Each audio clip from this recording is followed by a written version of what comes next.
নজর রাখবো আবহাওয়ার খবরের দিকে। দক্ষিণবঙ্গে আপাতত ভারী বৃষ্টির সম্ভাবনা নেই। তাপমাত্রা বাড়বে 2 থেকে 4 ডিগ্রি সেলসিয়াস।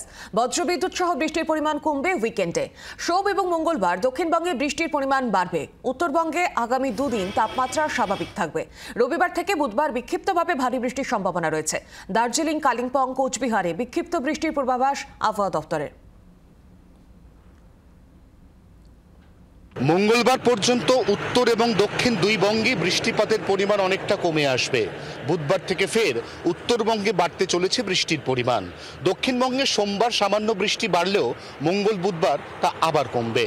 প্রাক পুজোর প্রস্তুতি লগ্নে কখনো বৃষ্টি কখনো বৃষ্টিপাতের পরিমাণ কিছুটা কমে যাওয়া, কার্যত এভাবেই লুকোচুরি করে পুজোর সমস্ত কাজকর্ম এগিয়ে নিয়ে যেতে হচ্ছে উদ্যোক্তাদের। অন্তত পুজো পর্যন্ত এইভাবেই বিভিন্ন বাধা বিঘ্ন উপেক্ষা করে প্রস্তুতি পর্ব সম্পূর্ণ করে ফেলতে হবে, এমনই পূর্বাভাস আলিপুর আবহাওয়া দপ্তরের। জি 24 ঘন্টার জন্য ক্যামেরায় তরুণের সঙ্গে অয়ন, কলকাতা। বাংলার আওয়াজ, বাঙালির আবেগ, জি 24 ঘন্টা।